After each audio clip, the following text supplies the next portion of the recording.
Olá, seja bem-vindo, bem-vinda a mais uma edição do GNC Gestão, Negócio e Conjuntura, um programa da Escola de Gestão e Negócio em parceria com a Escola Criativa. E hoje nós trazemos um tema importante que diz respeito à vida de milhões de brasileiros e estamos aqui hoje para falar sobre imposto de renda. Estamos indo aí para os estertores do final do prazo para a declaração do imposto de renda. E hoje nós trouxemos aqui pesos pesados para falar um pouco sobre esse assunto. Antes aqui, dar boas-vindas ao professor Hélio mais uma vez conosco. Professor Hélio, seja muito bem-vindo, obrigado. Muito obrigado, é um prazer estarmos juntos, um assunto que é bastante premente, né? Estamos aí às vésperas do prazo final. Legal. Prazer.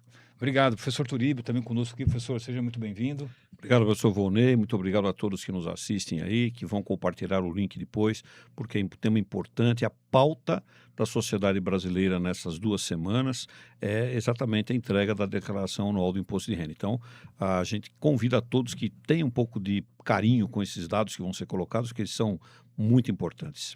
Legal. E também a presença aqui do advogado e também estudante do curso de Ciências Contábeis, o Raul. Seja muito bem-vindo, Raul.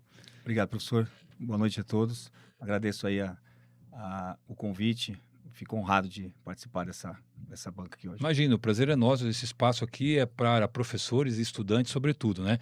Bom, para começar a nossa conversa aqui, né, no geral, professor Hélio, quais são os grandes mitos aí quando se fala de Receita Federal, né? Isso bota um certo medo aí nas pessoas, né? Assim, qual é o grande mito que tem em torno aí da Receita Federal, na sua avaliação?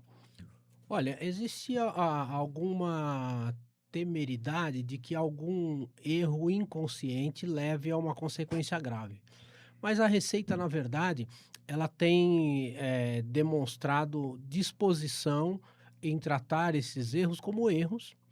Embora, se você não tomar os devidos cuidados, você vai ter algum problema, talvez com multas por causa de atraso, juros que são cobrados, mas no geral, o processo de elaboração de uma demonstração, mesmo nos casos mais complexos, tem sido facilitado, inclusive por existir uma declaração pré-preenchida, que a cada ano agrega mais dados e facilita o contribuinte somente verificar. Legal, professor. Olha, tem vários assuntos em relação a esse tema. Eu queria que você falasse rapidamente sobre as pré-condições. Quem está habilitado, quem está obrigado a declarar o imposto de renda neste ano? A obrigação de declarar, ela parte, de alguns conceitos. O primeiro é se você atinge a renda necessária, se você tem uma renda de rendimentos tributáveis acima da tabela. O segundo diz respeito a mesmo não tendo rendimentos tributáveis, se os seus rendimentos isentos também forem acima do previsto na tabela, você vai ser obrigado a declarar. Uma terceira condição que é muito comum e às vezes é esquecida é o patrimônio, né? Patrimônio acima de 800 mil também enseja e obriga a fazer a declaração. E um caso mais específico é quem teve operações em bolsa. Quem trabalhou com day trade, e com alguns tipos de investimentos, também é obrigado a fazer a declaração. Esses são os principais casos. E lembrando, né, professor, que a declaração deste ano não tem nenhuma relação com essa mudança recente sobre o imposto de renda, né, de isenção para quem ganha até 5 mil, porque pode haver essa confusão também, né? Ah, sim, os valores, a declaração deste ano é referente ao ano calendário de 2025. Então ela segue as regras existentes até 31/12/2025 e neste caso, o valor mínimo não é os 5 mil, que foi a última atualização. Legal, professor. Então eu coloquei até aqui na nossa tela, ó, aí os critérios, né, Uhum. para declaração do imposto de renda, né, quem auferiu renda do trabalho até R$ 35.534 do ano passado, né, quem recebeu rendimentos isentos de 200 mil, né, então é o valor mínimo, quem superou esse valor é obrigado a declarar, independentemente de ter renda, né, do trabalho, ou independentemente de ter um patrimônio acima de 800 mil, é obrigado a declarar.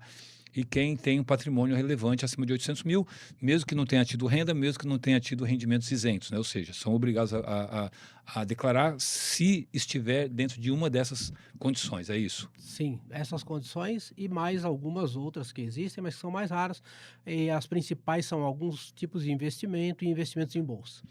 E aí, professor, você falou da declaração, né? Nós fizemos aqui comparação, né, 2025, 2026, os rendimentos aí, os isentos, quem ganha até 5 mil, essa tabela é a que está valendo, né, em relação a 2025, né? Para efeito da declaração, sim. Para essa declaração. Ou seja, então quem ganha aí até 5 mil reais não está isento de declarar o imposto de renda este ano, né? Essa é a regra. O professor Turíbio, nesse giro inicial aqui, eu acho que valeria a pena a gente falar um pouquinho sobre o pago do imposto de renda para as empresas, né? Sobretudo Sim. para as MEIs, né? Qual é a sua avaliação? Na verdade, o nosso foco hoje está bem ligado à questão da tributação para a pessoa física. E há uma situação bastante especial da pessoa física, aquela que é enquadrada como MEI, o microempreendedor individual, que ele é pessoa física e também é MEI, microempreendedor individual. São duas pessoas jurídicas distintas, uma que tem o CNPJ e outra que tem o CPF. Mas, para efeito de declaração de imposto de renda, poderão ser consideradas a mesma coisa, porque uma interfere na outra. Eu vou explicar isso direitinho. Mas eu queria lembrar só uma coisa, se você me permite, professor Vonei.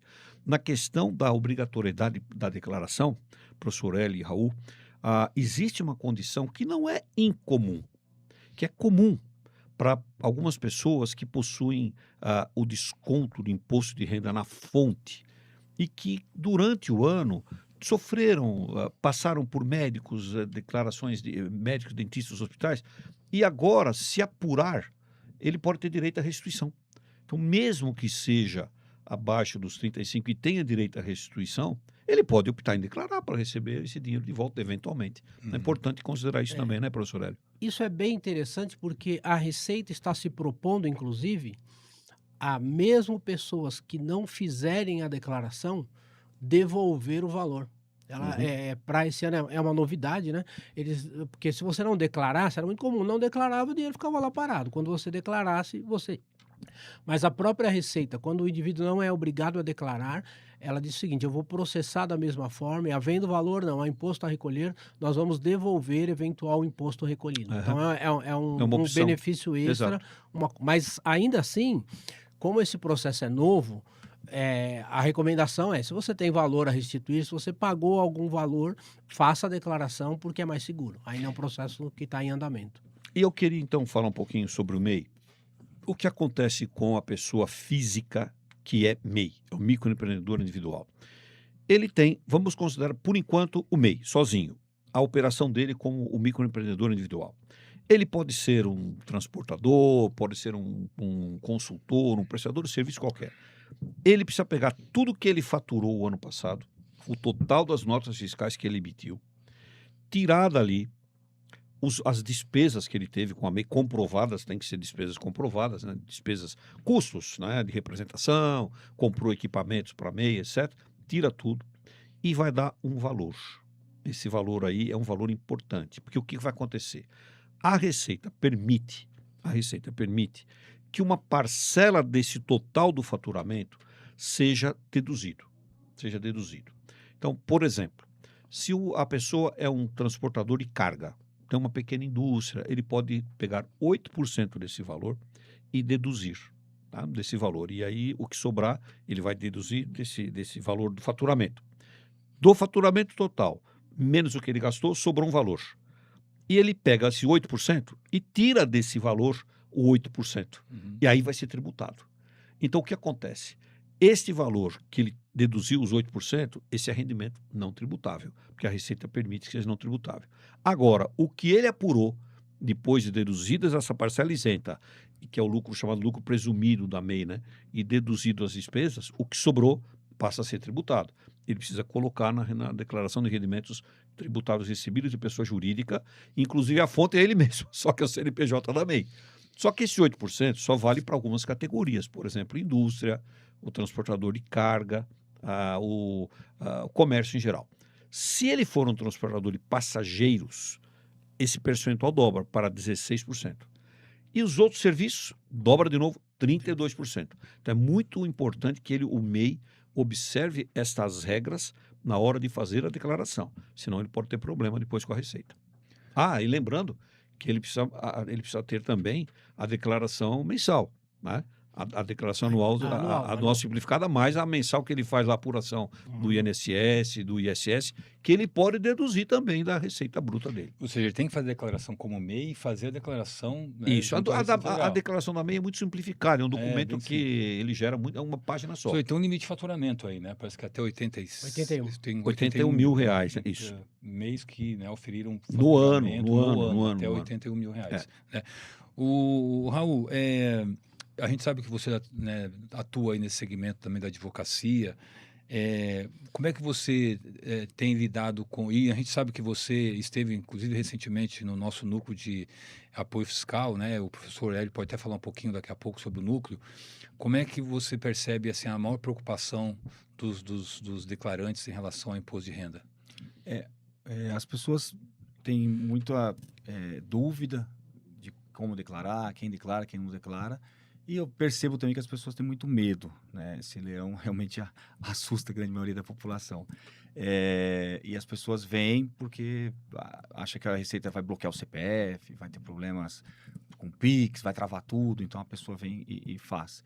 Mas a desinformação também nessa questão que os professores aí bem colocaram, a questão dos 5 mil, que é a partir do ano que vem somente, né? Alguns já estão achando que é esse ano e acabam não vindo, né?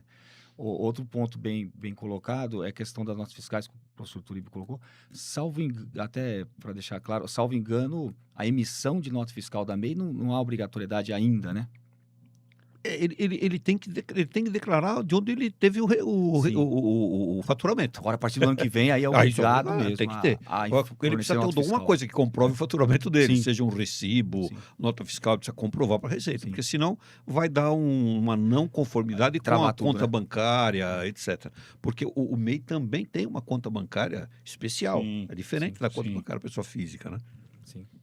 Isso mesmo. E aqui no núcleo, na USC, estamos fazendo a declaração de imposto de renda para quem vir. No sábado passado fizemos, sábado que vem teremos novamente com a coordenação do professor Hélio.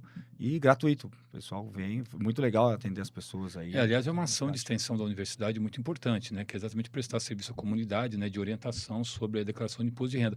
Mas eu queria aproveitar, então, esse ensejo, né? E o Raul até citou a questão do Pix. Tem uma coisa que chama muita atenção, né? Porque existe aí uma questão de sigilo bancário, né? Ou seja, a Receita Federal ela não acessa a nossa conta bancária, porque há uma preocupação, inclusive, dos declarantes em relação a isso, né? Por questão de sigilo, a Receita não pode acessar a nossa conta bancária e identificar as movimentações de PIX que nós fazemos. Por exemplo, o último dado que eu tenho aponta que lá em 2025 nós movimentamos mais de 2 PIBs brasileiros só em PIX. Certamente esse número é muito superior, é o dobro praticamente, né, da renda per capita que a gente colocou aqui, até 35 mil. Né? Como é que é essa fiscalização, esse monitoramento da Receita Federal? Por exemplo, para ser mais objetivo, é melhor fazer essa autodeclarada, por exemplo, essa autopreenchida que a Receita nos fornece, ou é melhor deixar de lado e a gente mesmo fazer a declaração ao nosso modo? Eu acho que cada um pode responder da sua maneira. Professor eu vou falar algumas coisas. Eu vou fazer, mas deixa eles falarem. Professor Hélio. Bom, a pré-preenchida é sempre um avanço, porque ela facilita para você verificar alguns dados. Sempre há o risco, por exemplo, de você ter esquecido um médico, um pagamento, e ele constar lá. Por outro lado, esse ano nós tivemos um índice, no início, de 15% de preenchimentos pré-preenchidos indevidos. Mas a Receita sempre recomendou: você tem que verificar os dados. Se você fizer isso no sistema, o próprio sistema ele não aceita que você envie sem que você clique ao lado dizendo eu chequei, eu verifiquei, está correto. Se você baixar isso no programa da Receita, aí não existe essa checagem. Mas o pedido é para você verificar. Então ajuda, sempre ajuda. É sempre bom, você já tem dados lá que você não precisa digitar e tal. Evita algum erro, algum esquecimento, mas não se dispensa da verificação. Você deve ter os informes e verificar se os dados que a Receita alocou lá são os dados que você tem.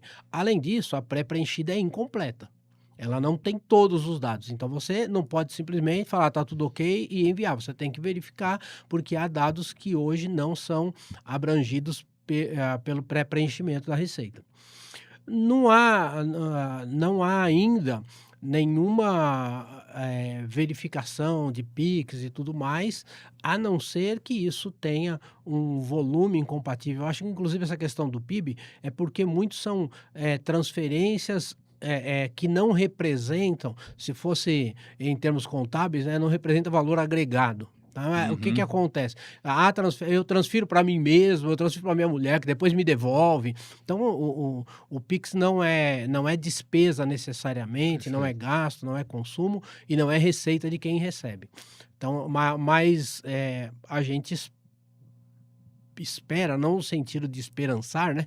Mas o que se espera é que essa capacidade de controle, dentro dos limites que a legislação tem, ela seja cada vez mais aprimorada. Professor, e a autopreenchida também evita uma eventual malha fina, né? A pré-preenchida evita na medida em que evita erros, tá? Mas ainda assim, confira, porque é um índice de 15%. Isso foi feito nas primeiras semanas, talvez tenha melhorado. É um índice bastante alto. Daqui a pouco vamos falar sobre essa proposta da Receita de não haver mais preenchimento de declaração de imposto de Uhum. renda, né? Vamos falar sobre isso daqui a pouco, professor Estoril, por Não, eu favor. ia fazer um comentário nessa linha que o professor Hélio muito bem colocou, que eu costumo ter uma forma de interpretar a declaração de ajuste anual. Eu digo assim: ninguém melhor do que você mesmo para saber o que aconteceu na sua vida do ano passado. Né? Ninguém melhor que você mesmo. Então, a declaração de ajuste deveria ser uma declaração que cada pessoa fizesse a sua. É ponto. É assim. Sobretudo os estudantes da escola de negócio, Mas né, professor? Que tem a principalmente os obrigação estudantes com o negócio precisam moral de saber fazer. fazer. Por quê? Porque só eles sabem particularidades. Olha, eu fiz uma consulta no dentista, eu passei pelo médico, eu paguei o aluguel, não sei o que Educação, lá. mensalidade Ele tem escolar. mensalidade escolar, ele tem uma série de coisas. Eu tive meu parente que ficou como meu dependente durante não sei que período. Só ele sabe esses detalhes. Então, tem as pessoas que recebem mais do que uma fonte de renda, precisam juntar os vários informes de rendimento. Tem pessoas que recolhem o carnê-leão, que precisam ter lá o valor do carnê, quando recebeu, por exemplo, aluguel de pessoa física, prestador de serviço que ele recebeu de alguém. Ele precisa colocar isso lá. Agora, o que a gente sugere? Que quando se procurar um serviço de orientação, como no nosso caso aqui o NAF, que são profissionais capacitados, gabaritados para isso, tragam os documentos e expliquem, né? Expliquem o que está acontecendo. Olha, está aqui minha declaração do ano passado, eu tenho essas coisas que aconteceram esse ano, comprei um carro, vendi um carro. Aliás, essas vendas de bens, elas são muito curiosas, porque elas requerem que a pessoa tenha obtido ganho de capital. E aí precisa preencher, né, o formulário de apuração de ganho de capital, que é outro formulário que precisa depois ser importado para o imposto de renda. Por isso que é importante que a pessoa venha com todos os documentos, tenha tudo e explique detalhadamente para quem estiver atendendo o que aconteceu com ela. Legal. Raul? Sim, até essa questão do Pix, existe uma lenda mesmo, forte até, às vezes ela aumenta, depois diminui, de que o governo está olhando os Pix que você está fazendo, aquela movimentação e tal. E a quebra de sigilo bancário é uma das coisas bem difíceis de um juiz decretar. A gente tem que haver indícios muito fortes, provas, etc. A gente, às vezes, briga que a gente precisa, em caso de pensão alimentícia, por exemplo, para provar que o cara ganha mais, está pagando pouco pensão, etc., que vai na declaração de imposto de renda, e para o juiz dar é difícil. Então, assim, para deixar isso claro, ninguém está olhando a sua conta bancária, como o professor Hélio bem colocou, o sigilo bancário é garantido a todas as contas. O que vai trazer a malha fina, que nós estamos colocando, é essas questões de que o seu dentista declarou, você não. Aí você pagou a escola, você não. E aí, na hora que vai trocando essas informações de CNPJs e tal, fala, pô, mas aí sim ficar nessa malha fina, né? Mas não que ficam monitorando sua conta bancária via do Pix, né? Aliás, eu vejo que eu acho que o erro mais comum, né, professor Hélio, do declarante é omitir, né, algum tipo de, por exemplo, renda recebida de alguma empresa ou de alguma atividade profissional, né? Sem dúvida, principalmente quem tem filho estagiando na universidade, faz estágio por 2, 3 meses, recebe ali um valor pequeno, o pai às vezes nem fica sabendo e o filho está lá como dependente até 24 anos, né? Coloca o filho como dependente e Mas aí não cai de... na malha fina. Mas a malha fina também não é algo, assim, razoavelmente fácil de solucionar, né? Tem esse problema de eventualmente ter que pagar multa. Se você não tem imposto a restituir, você vai gerar mais imposto a pagar, mas ela é bem fácil de ser solucionada. Hoje tudo isso é feito online, então é relativamente prático fazê-lo. O ideal é fazer corretamente, mas não há muito problema aí. Um erro muito comum também é comprar bens que são comprados a prazo e registrar o valor de aquisição. Então, comprei um imóvel por 500.000, mas eu financiei. Aquele imóvel, o custo dele foi 900, mas eu coloco os 500 e aí quando eu vendo o bem, eu apuro ganho de capital. E um ganho de capital que não existiu, porque todos os gastos, inclusive o gasto para você, para escritura, todos os gastos que você teve, eles devem ser, para efeito de ganho de capital, adicionados ao valor do bem, inclusive juros. Legal. Mas, professor, eu acho que assim, em linhas gerais, né, para que não haja essa malha fina sobre o declarante, qual é uma regra geral que o contribuinte pode adotar, pode usar para. Lógico, né? Tem a questão de você, como o professor Venturi bem disse, né? Você reunir toda a documentação, não deixar nada de fora, né? Porque somente o declarante que tem as informações da sua situação fiscal. Quais são os erros mais comuns para que as pessoas caiam em malha fina? Primeiro que esse termo malha fina já cria um problema, né? Você já dá um certo medo, né? Além do leão, a malha fina também é outra palavrinha, outra expressão que gera muito medo, né? E isso, como você bem disse, né, professor, às vezes é um erro de preenchimento, às vezes é uma ausência de um dado, de uma informação, e o sistema hoje está totalmente cruzado, né? Como é que você está vendo essa proposta que a Receita que o ministro está fazendo, inclusive recentemente, né, declarou, de não será mais necessário que nós façamos nossa declaração de imposto de renda, ela será um processo automático. Como é que você está vendo essa mudança, essa proposta? Isso é uma proposta para o nosso futuro. No presente, isso ainda é inviável. Basta ver que, além da questão de, eventualmente, a Receita trazer dados com divergência, que é um problema, muitos dados ela não traz. Por exemplo, se você tiver um hospital, ele vai declarar todos os pagamentos recebidos, mas uma universidade não declara. Então a Receita não sabe se eu paguei ou não algum valor à USCs, por exemplo, para minha formação e que é dedutível. Então, até hoje, esse dado não é pedido, ele vai ter que solicitar às universidades que façam isso, aluno por aluno e tal. Então, enquanto esses dados não estiverem completos, isso não pode ser implementado. Mas é um caminho de você, e que está acontecendo, a cada dia o conjunto de informações que a Receita recebe é maior. E ela vai se aproximando de uma hora, ela ter todos os dados e você não precisar fazer, especialmente se ela disser o seguinte: olha, se você não teve tal, tal e tal operação, as demais a gente tem. Então, por exemplo, se você não teve gasto com escola e se você não teve operações em day trade, o restante nós temos. Então, você não precisa declarar. Então, aos poucos, isso vai ser implementado. Você acha que é um bom caminho? É um ótimo caminho no sentido de diminuir essa pressão sobre o contribuinte, porque por mais que se tente facilitar, a nossa legislação é extremamente complexa para o indivíduo comum. Se você tiver um pouco mais de operações, você precisa de um auxílio como o NAF ou precisa ir a um contador, é complexo para o indivíduo comum sentar e fazer, ainda que a Receita facilite muito.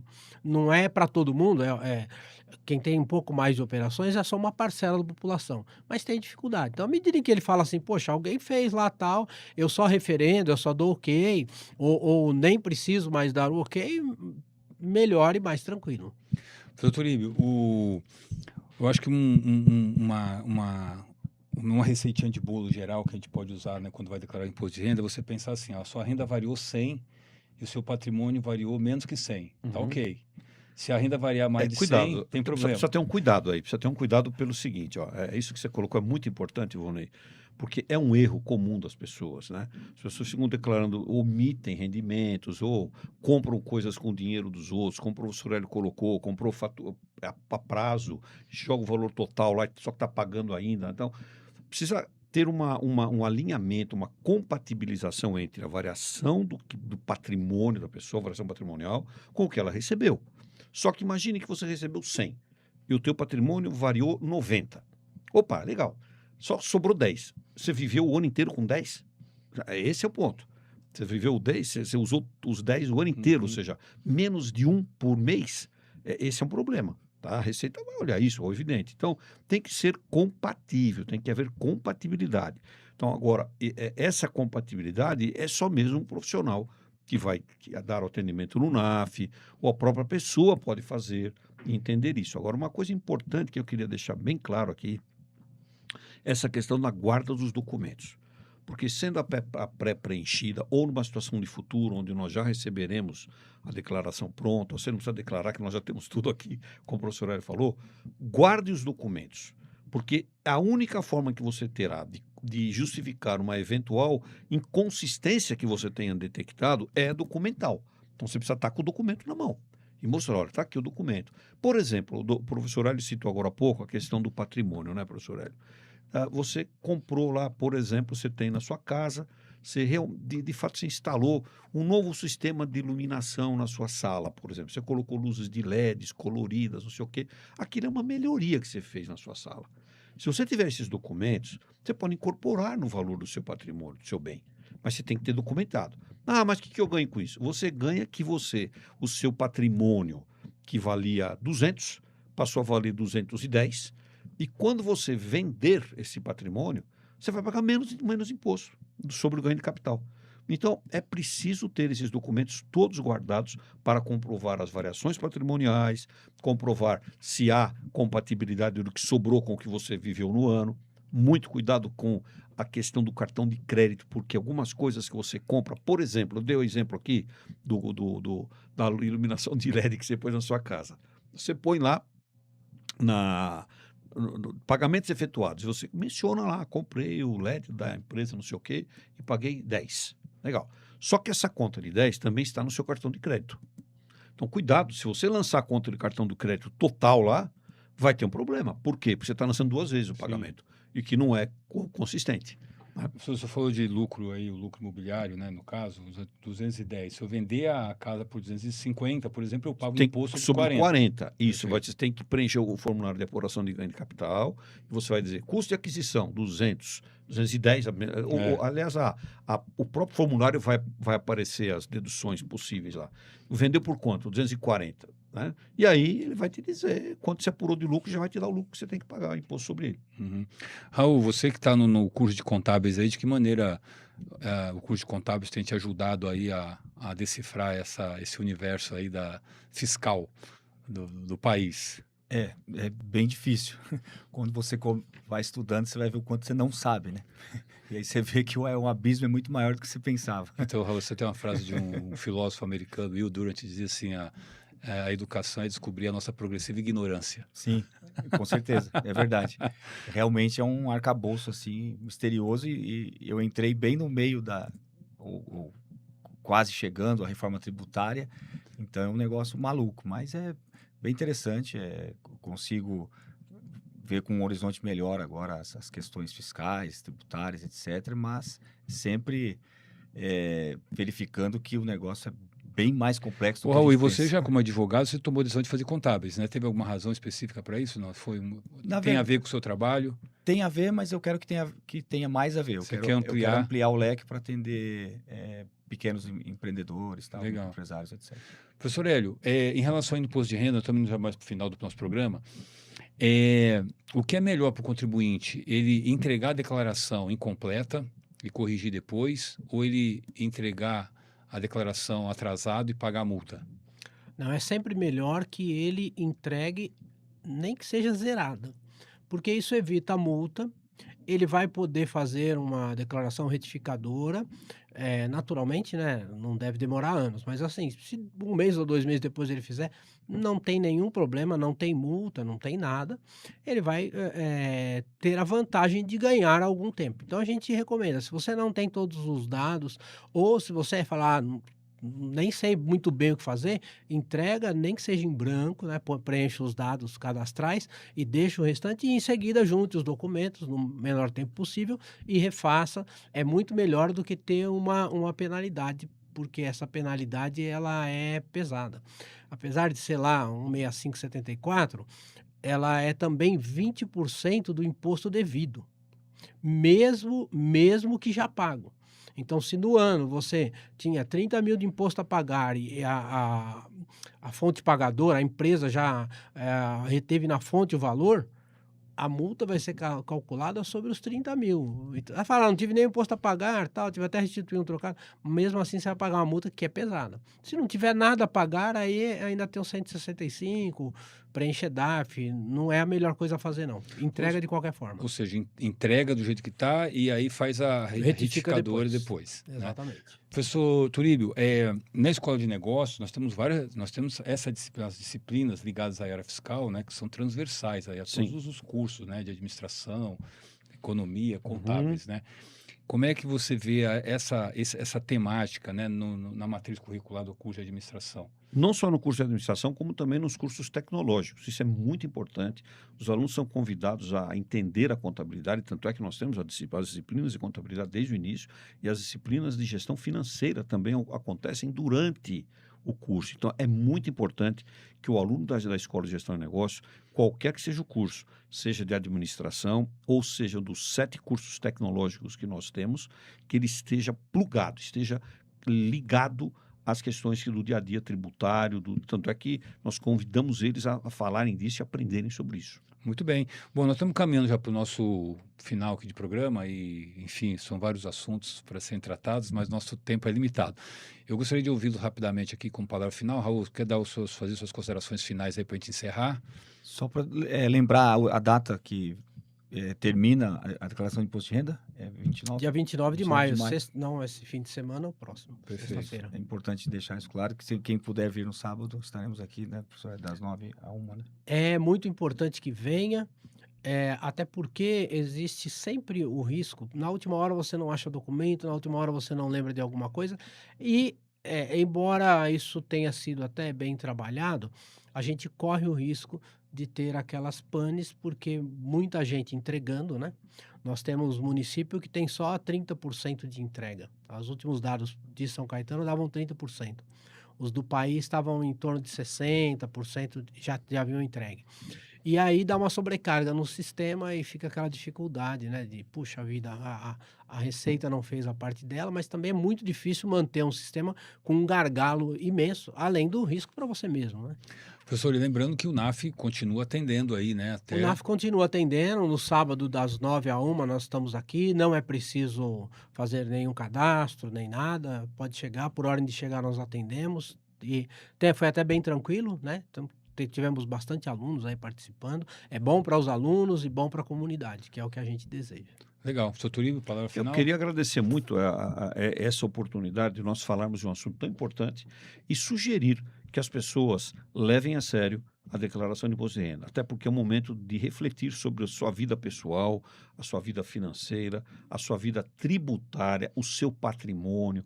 É importante fazer uma reflexão sobre isso. E a Receita, ela tem todo o interesse em ajudar, mas as pessoas também precisam declarar adequadamente, fazer todas as colocações necessárias que os documentos, os formulários pedem. Lembrar que 60 anos, 50 anos atrás, essa declaração era manual, a gente ficava escrevendo a declaração, tinha que pegar o formulário do banco, aí acabava o formulário, você tinha que comprar em papelaria.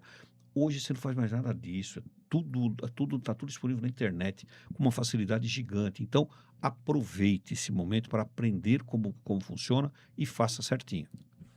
Maravilha, então é isso. Bom, encerramos nosso programa mais uma vez por aqui, já aproveitando para convidá-los a acessar o nosso canal no YouTube, para acessar os diversos programas que já gravamos aqui e já deixamos o convite aqui para você estar conosco no próximo evento. Um abraço e até mais.